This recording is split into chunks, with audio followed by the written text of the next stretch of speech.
1982 সাল থেকে অ্যাক্টিভভাবে বিজেপির কর্মী, জাঙ্গিপাড়ার ভূমিপুত্র। এই জাঙ্গিপাড়ার ছোট্ট গ্রাম থেকেই তিনি একসময় রাজ্যের দায়িত্ব সামলেছেন, বড় বড় পদে তিনি হোল্ড করেছেন এবং কিষাণ মোর্চার রাজ্য সভাপতিও ছিলেন একসময়। আমার সঙ্গে রয়েছেন রামকৃষ্ণ পাল, জাঙ্গিপাড়ার পুরাতন বিজেপি কর্মীদের মধ্যে একজন অন্যতম। রামকৃষ্ণ পাল এবছরের নির্বাচনে 2026 নির্বাচনে কিন্তু তাকে আমরা একেবারে ময়দানে দেখতে পাচ্ছি না বা প্রচারেও দেখতে পাচ্ছি না। কি বলবেন? আপনি তো বিজেপির একবারে অ্যাক্টিভ কর্মী জাঙ্গিপাড়ার। দেখুন, এমনিতে পার্টিটা করি অনেকদিন ধরে, এটা তো ঠিক কথা, কিন্তু এবারের নির্বাচনে সেইভাবে আমাকে দেখতে পাচ্ছে না মানুষ, এটা বলছে, আপনারাও বলছেন, মনে করছেন। তো যার কারণেই আপনি যখন প্রথম দিকেই ফোন করেছিলেন আমার সাথে দেখা করতে চান, আমি কিন্তু এড়িয়ে গিয়েছিলাম। মানে যেটাই বলবো বা বলতে যাব তার তো বিভিন্ন রকম অর্থ করবে বিভিন্ন ব্যক্তি, সেজন্য আমি নিজেকে গুটিয়েই রেখেছি। তার কারণ হচ্ছে, দেখুন, এই জগৎ হচ্ছে আপেক্ষিক। একটা কাজকেই মানুষ একজন কেউ খারাপ বলে, আবার সেটা কি কিছু মানুষ আবার ভালো বলে। তো সুতরাং ভালো মন্দভাবে তো ব্যাখ্যা হবে। তো সেজন্য বিভিন্ন প্রশ্নের সম্মুখীন হতে হচ্ছে বা হতে হবে, যার জন্য আমি একটু লোকের থেকে দূরেই আছি।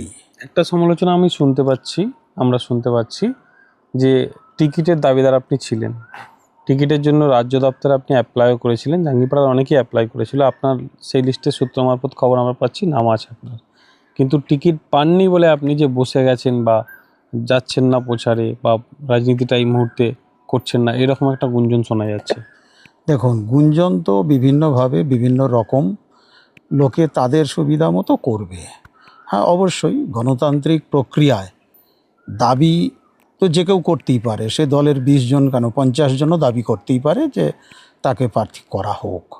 সে দল সেভাবে, হ্যাঁ, আমিও আবেদন করেছি, অবশ্যই করেছি, অস্বীকার করার উপায় নেই। তো দল সিদ্ধান্ত নিয়েছে, আমি তো সিদ্ধান্ত নেবার মালিক নয়। তো দল নিয়েছে, দল যেটা মনে করেছে করেছে। এতে করে কি আপনি অসন্তুষ্ট? না, আমি অসন্তুষ্ট বা সন্তুষ্ট কোনোটার মধ্যেই নেই। আমি এ ব্যাপারে কোনো মন্তব্যই করছি না, করব না। প্রার্থী আপনার সঙ্গে যোগাযোগ করেছে বা যোগাযোগ হয়েছে, প্রচারের জন্য আপনাকে রিকোয়েস্ট করেছে? দেখুন, এটা না, কি বলবো, এটা ব্যাপারে আমার কোনো কমেন্ট না করাই ভালো, বরং ওনাকেই জিজ্ঞাসা করবেন। না, নির্বাচন এলে তো অনেক প্রার্থীর যে টিকিট পায় সে তো সকলের কাছে দেখা করতে যায়, সৌজন্যমূলক সাক্ষাৎকার বলুন বা তাকে প্রচারে নামার জন্য আহ্বান করে, এটা তো করেই থাকে সব রাজনৈতিক দল। সেক্ষেত্রে আপনার ক্ষেত্রে কি হয়েছে? না, সে আসেনি, প্রয়োজন মনে হয়নি, তাই আসেনি। এ ব্যাপারে আর এর বাইরে আমি কিছু আর বলছি না। জাঙ্গিপাড়া, শুধু জাঙ্গিপাড়া নয়, আপনি রাজ্য স্তরের বিভিন্ন পদ হোল্ড করেছেন, 40 বছর প্রায় আপনার রাজনৈতিক কেরিয়ার। সেক্ষেত্রে কি এবছর নির্বাচনে আপনি একবারে টিকিটের দাবিদার ছিলেন বা যোগ্য ছিলেন টিকিট? না, দেখুন, যোগ্যতা অযোগ্যতা এটা কিসের নিরিখে নির্ধারণ হবে সেটাই তো আমি বুঝে পাই না। দেখুন, এই জগৎ বললাম না যে আপেক্ষিক। কারো কাছে মানে কোনো জিনিসটা যেটা ভালো সেটাই আবার আরেকজনের কাছে প্রচুর খারাপ। তাই এ ব্যাপারে এই যে যোগ্য অযোগ্য এর ব্যাখ্যা দেওয়াটা কিন্তু মুশকিল। তবে আমি যেটা বুঝেছি, যেটা আমার নিজের উপলব্ধি, কিভাবে নেবেন জানি না, খাঁটি সোনা, সেটা একটা নাককড়াই হোক বা একটা মটর দানার মতো হোক বা খাঁটি সোনার একটা বিস্কুট বা বাট হোক, লোকে তো সেটা সিন্ধুকে বা আলমারিতে রাখে। অলংকার যে সোনা, গহনা সোনায় খাদ না মেশালে হয় না। তাই হয়তো আমি এখন আলমারিতে বন্দি আছি, এটা হতে পারে। এবার প্রশ্ন করবেন, আপনি নিজেকে খাঁটি সোনা বলে মনে করেন? হ্যাঁ, আমি নিশ্চিতভাবেই এটা মনে করি। আমি আমার জীবনচর্যা দিয়ে আমি এটা মনে করি যে হ্যাঁ, আমি খাঁটি পথেই চলেছি বা চলি। তো সেটা কারো কাছে ভালো লাগতে পারে, নাও পারে। কেউ মনে করতে পারে আমি সেকেলে, কেউ মনে করতে পারে আমি যুগোপযোগী নই, বর্তমান যুগের মতো নই। হ্যাঁ, অবশ্যই যে যার মতো করে তো মনে করবে। কোন কোন পদে আপনি বা কোন কোন দায়িত্বে ছিলেন জেলা এবং রাজ্যে? আমি পার্টির সদস্যতা গ্রহণ করি 1982 সালের আগস্ট মাসে। আচ্ছা। 83 পঞ্চায়েত নির্বাচনে নিজের গ্রামে প্রধানের বিরুদ্ধে প্রথম প্রতিদ্বন্দ্বিতা করি, প্রার্থী হই। তো জাঙ্গিপাড়ায়। নিজেরই গ্রামেই আমি বাহিরগড় গ্রামেই পঞ্চায়েতের প্রার্থী হই। আমি যখন 83-র কথা বলছি, তো দুটোর বাইরে যে আর একটা দল আছে সেটা বিজেপি, যার চিহ্ন পদ্মফুল, এটা চেনাবার জন্য আমি সেদিন প্রার্থী হয়েছিলাম। তো তারপর প্রথমে মণ্ডলের সাধারণ সম্পাদক হিসাবেই দায়িত্ব পালন করি। তারপর দলের প্রয়োজনে সংগঠন যা যা দায়িত্ব দিয়েছে, জেলা দায়িত্ব, তারপর রাজ্যের দায়িত্ব, বিভিন্ন সময়ে দায়িত্ব পালন করেছি। আমার এই ক্ষুদ্র পরিসরে আমার যেটুকু যা সম্ভব হয়েছে। তবে হ্যাঁ, বর্তমানে কেউ বলতেই পারে, কেউ প্রশ্ন করতেই পারে, এখন তো আপনাকে সেইভাবে দেখা যায় না, বিগত কয়েক বছর ধরে আপনি তো এখান ওখান সেখান যাননি। মানে আমি দেখেছি বর্তমান সমাজে উপযাজক হয়ে যদি কারো ভালোর জন্যও কিছু বলতে যাওয়া হয়, তাহলেও সেটা লোকে ভালোভাবে নেয় না। তো সেই জন্য উপযাজক হয়ে আমি সেভাবে কোথাও যাইনি। এখন কোনো মাস র্যালি হচ্ছে, বড় র্যালি, হ্যাঁ সেখানে গেছি, কিন্তু একটা মিটিং যেখানেতে আমি আমন্ত্রিত নই, তো মিটিংয়ের তো স্তর আছে বিভিন্ন, তো যেখানে আমি যাওয়ার অধিকারী নই, তো সেখানে তো আমি যেতে পারি না, তো সেজন্য যাইনি কো। আর অভিমান বা মান অভিমানের কোনো প্রশ্ন নেই। আজকে মতের ফারাক হবেই।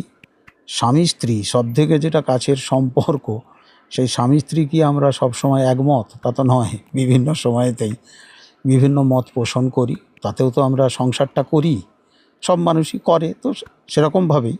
তাই আমি দলের কোনো বিরোধিতা করি না, করছি না, কখনোই করিনি, করবও না।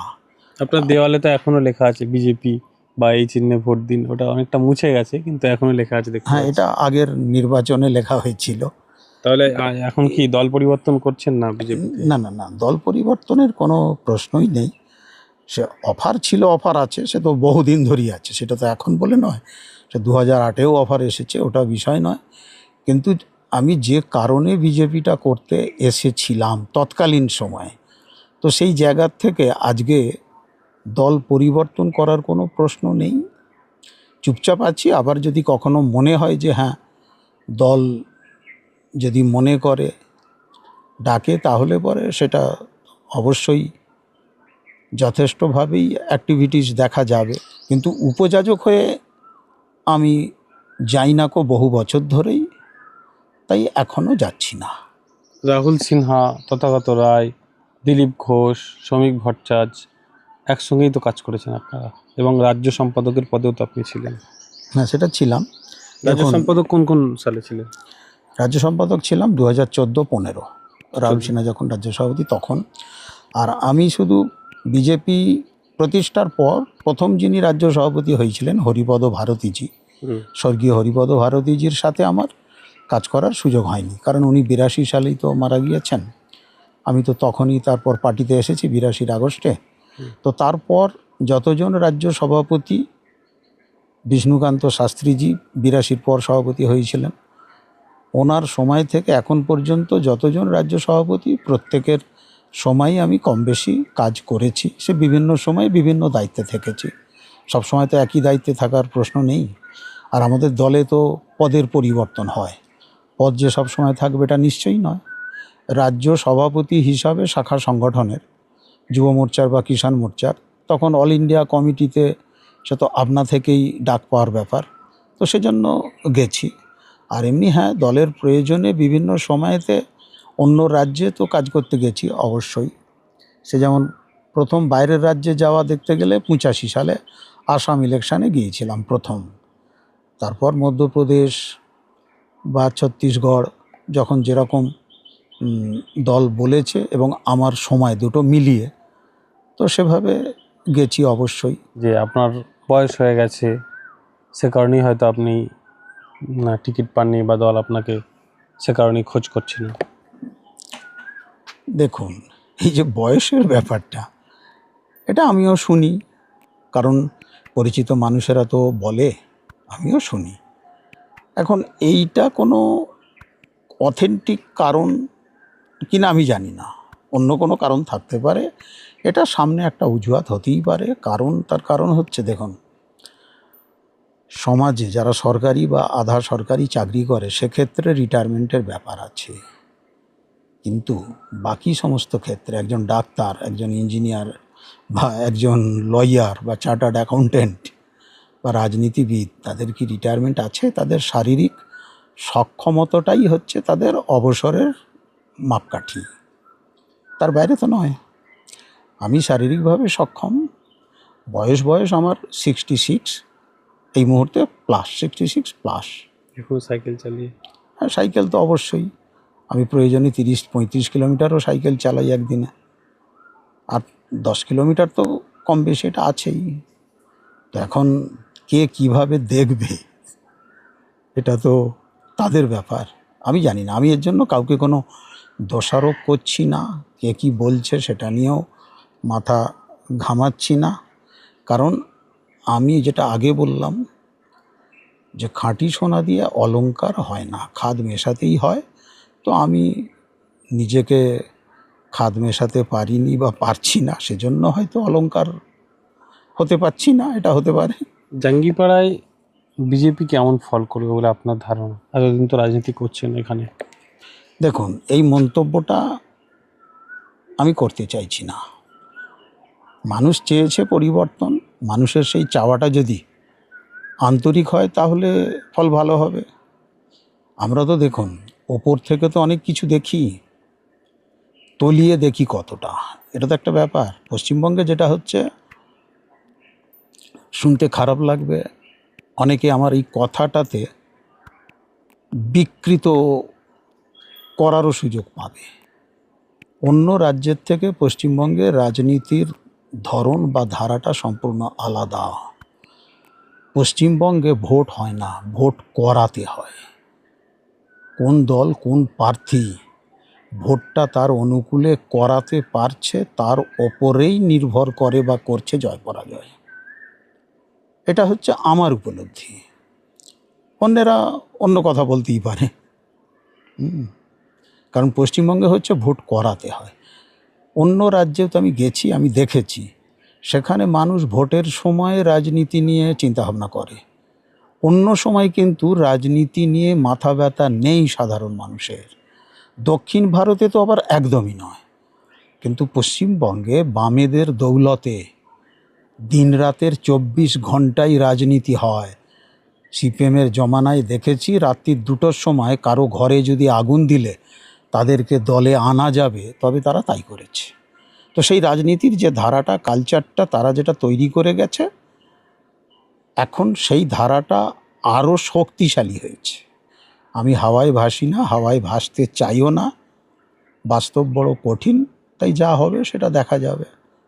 যাই হোক, সেটাই তো আমাদের মেনে নিতে হবে, এখানে তো কিছু বদল করার জায়গা নেই বা জায়গা থাকবে না।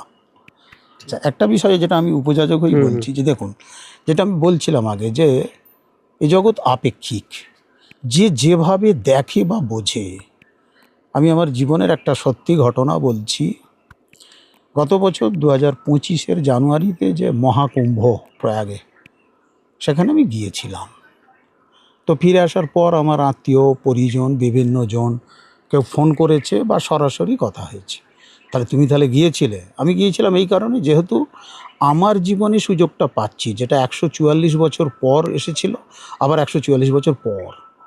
তো সেজন্য কষ্ট করে হলেও গিয়েছিলাম। পরে আবার আমার ছোট ছেলেও, সেও কষ্ট করে গিয়েছিল আলাদাভাবে। তো আমার এক মাসতুতো বোন শেওড়াফুলির, ফোনে একদিন কথা হচ্ছে, বলছে তাহলে রামদা তুমি তাহলে কুম্ভ স্নান করে এলে, পাপ ধুয়ে এলে? পাপ ধুয়ে এলে এই শব্দটা বলার সাথে সাথে আমার খুবই রাগ হয়েছিল। আমি বলেছিলাম, আমি পাপ ধুতে যাইনি, আমি পুণ্য অর্জন করতে গিয়েছিলাম। তাহলে কেউ এই কুম্ভে যাওয়াটাকে পাপ ধুতে যাওয়া মনে করছে, কেউ পুণ্য অর্জন করা মনে করছে। এই যে মনে করাটা, বিশ্বাসটা বা ধারণাটা, এটা তো যে যার নিজের। অন্যেরটাকে বদলাবো সে ক্ষমতা আমার নেই, আমি আমারটা বলতে পারি।